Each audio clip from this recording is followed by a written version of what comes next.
నమస్కారం అండి. ఓం నమ శివాయ. ఓం నమో వెంకటేశాయ.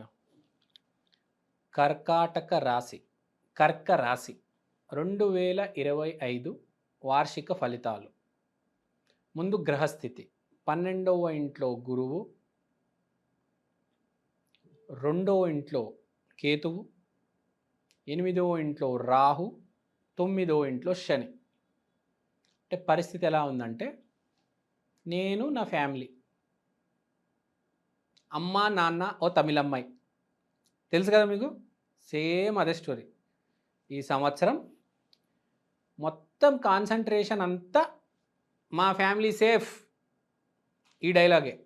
అంటే మొత్తం మీరు, మీ ఫ్యామిలీ, మీ ఫిక్స్డ్ డిపాజిట్లు, మీ దగ్గర ఉన్నంత బంగారము, మీ దగ్గర ఉన్న ఆస్తిపత్రాలు, మీ ఫ్యామిలీని చూసుకోవాలి, ఈసారి సెటిల్ చేయాలి, చెల్లికి పెళ్లి చేయాలి, తమ్ముడిని కాలేజీలో జాయిన్ చేయాలి, ఊరిలో సొంత ఇల్లు కొనాలి, చెల్లికి పెళ్లిలో బంగారం పెట్టాలి, మా అమ్మకు 10 చీరలు కొనివ్వాలి.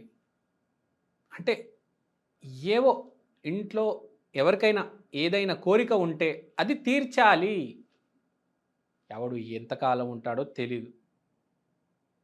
ఎవడికి ఏది కావాలో అది ఇచ్చేస్తే అయిపోయింది కదా. సో ఇది పాయింట్. ఇదే తిరుగుతూ ఉంటుంది. దాంట్లో నువ్వు కూడా ఉన్నావు అనుకో, నువ్వు కూడా చేసుకుంటావు. మీ పిల్లలకి చేస్తావు, మీ భార్యకి చేస్తావు, నువ్వు కూడా చేసుకుంటావు. కానీ ఏంటంటే దీని చుట్టే ఉంటుంది డెవలప్మెంట్ అనేది. దీని గురించి ఎప్పుడైతే ఆలోచిస్తావు ఆ డెవలప్మెంట్ కూడా అప్పుడే జరుగుతుంది.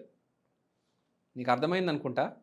ఈ కర్కరాశి వాళ్ళకి ఏ పని చేసినా మా వాళ్ళ కోసం చేస్తున్నాను అని చెప్పి చేస్తే అది కలిసి వస్తుంది.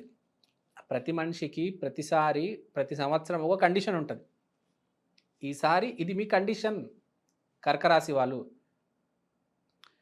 ఇంకా ఆలోచనలు అంటారా, ప్రేమ ప్రేమ ప్రేమ. వాడు బాగుండాలి, వీడు బాగుండాలి, మా ఫ్యామిలీ బాగుండాలి, అందరు బాగుండాలి. అంటే కర్కాటక రాశి అనేది చాలా ఎమోషనల్ రాశి. చాలామందికి తెలీదు. విపరీతమైన ఎమోషనల్ కర్కాటక రాశి. మీరు కావాలంటే క్రాప్స్ చూడండి, అన్నీ ఒకటే చోట ఉంటాయి. ఎమోషనల్ ఫెలోస్ వాళ్ళందరూ ఒకటే చోట కలిసిమెలిసి ఉండాలి అని కోరుకుంటారు. దూరంగా వెళ్ళిపోవాలి ఏదో ఇప్పుడు దూరం వెళ్ళిపోయిన వాళ్ళు ఆనందం ఉండదు వాళ్ళకి. వాళ్ళతోనే, వాళ్ళ ఫ్యామిలీ వాళ్ళతోనే, వాళ్ళ ఊర్లో వాళ్ళతోనే మాకు మేము కలిసి సంక్రాంతి సెలబ్రేట్ చేసుకుంటాము, మాకు మేము కలిసి ఉంటాము. బయట వాళ్ళతో కొంచెం దూరం ఉంటారు. బేసిక్గా చెప్తున్నాను, ఓవరాల్గా కాదు ఇది. సో పాయింట్ ఏంటంటే ఈసారి అయితే సెంటర్ పాయింట్ ఆఫ్ కాన్సన్ట్రేషన్ అదే. నేను, మా ఫ్యామిలీ, మా వారు, డబ్బు సంపాదించాలి బాగా. తర్వాత ఇంకో పాయింట్ ఏంటంటే ఈసారి మీరు ఎవరికి తెలియని వ్యాపారాలు, ఎవరికి తెలియని ఉద్యోగాలు చేయడానికి ప్రయత్నిస్తారు.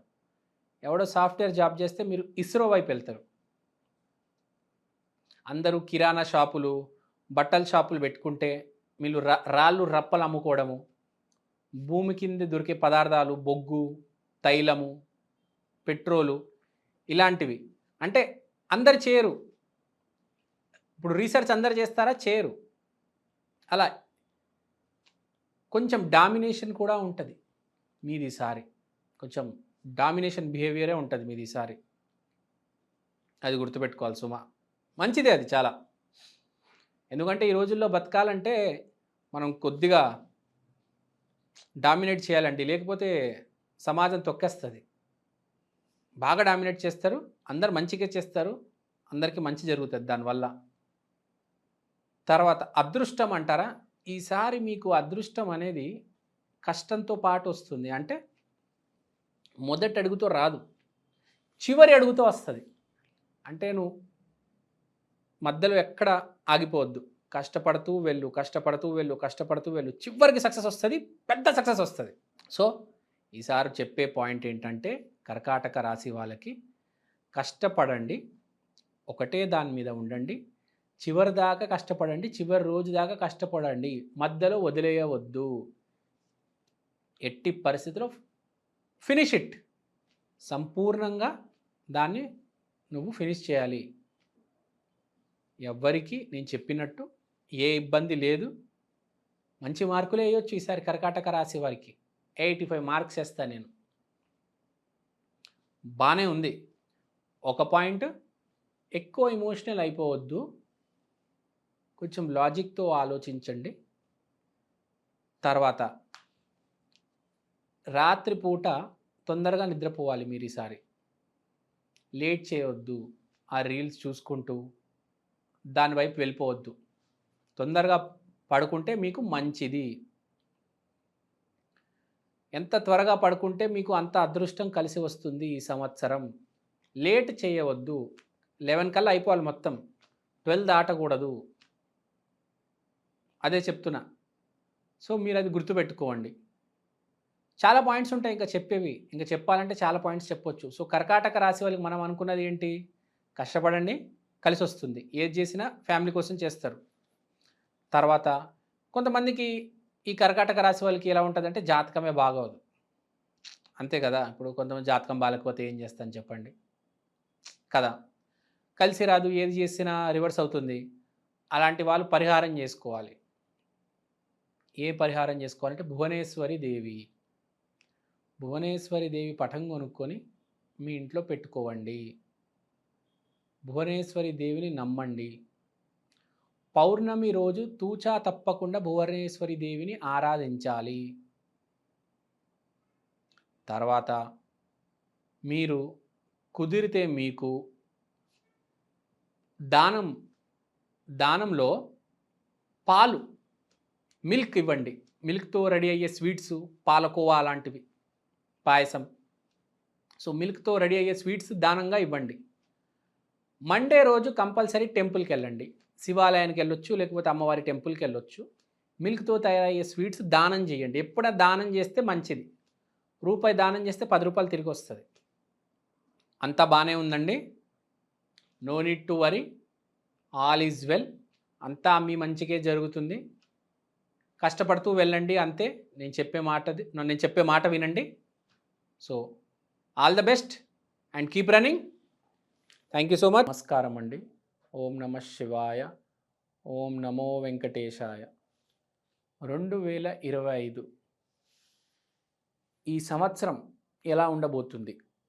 ఈ సంవత్సరం చాలా గొప్ప సంవత్సరం.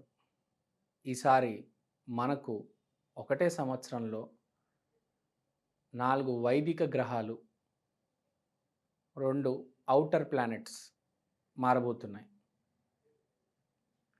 అంటే రాహుకేతు, గురు, శని ఒకటే సంవత్సరంలో మారుతున్నాయి. అది కాకుండా ఈ నవగ్రహాలతో పాటు మన సిస్టంలోనే యురానస్, నెప్ట్యూన్ అని 2 గ్రహాలు ఉన్నాయి. అవి కూడా సూర్యుడి చుట్టూ తిరుగుతున్నాయి. కానీ నవగ్రహాల్లో మన వాళ్ళు ఇంక్లూడ్ చేయలేదు, కలపలేదు.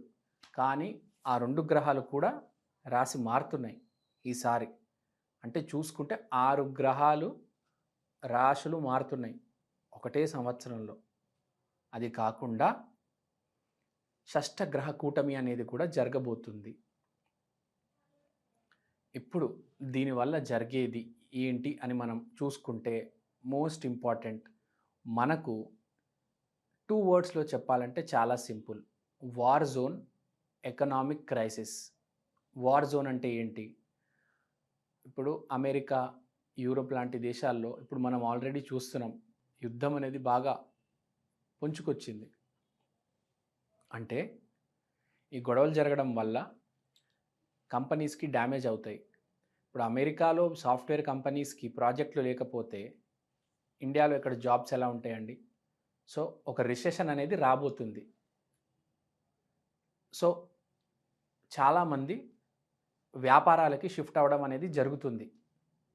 2025, 2026, 2027 3 సంవత్సరాలు జీవితాన్ని తిప్పే సంవత్సరాలు. ప్రప్రథమంగా 2025లో మీరు ఎన్నడూ చూడని రెసెషన్ చూస్తారు. కానీ దానివల్ల ఒక మంచి జరుగుతుంది. ప్రజలందరూ ఒక ధాటికొచ్చి ఇంకా 2 ఉంటాయి మనిషికి. చేస్తే వ్యాపారమైన చేయాలి, లేక వ్యవసాయమైన చేయాలి. ఇప్పుడు భారతదేశంలో ప్రస్తుతం 10% మంది నెలకి 1,00,000 పైన సంపాదిస్తున్నారు. 90% మంది 1,00,000 కంటే తక్కువ సంపాదిస్తున్నారు. ఇంకో శాతం ఉంటది, వాళ్ళు చాలా రిచ్, వాళ్ళని వదిలేద్దాం. సో, ఇప్పుడు మనకు జరిగేదేంటంటే, ఈ న ఈ 90%, 10% ఒక ధాటికొచ్చి సమానంగా ఒక మిడ్ లైఫ్ క్రైసిస్ అంటారు చూడండి. కరెక్ట్ అక్కడికొచ్చి తేలుతారు. అంటే ఒకడు పెద్ద, ఒకడు చిన్న అనేది ఉండదు. ఇది ఓన్లీ 2025 కాదు. 26, 27, 27 ఆరో నెల కల్లా ఏఐ అంటే ఆర్టిఫిషియల్ ఇంటెలిజెన్స్ సాఫ్ట్‌వేర్‌ని ఓవర్‌టేక్ చేస్తుంది.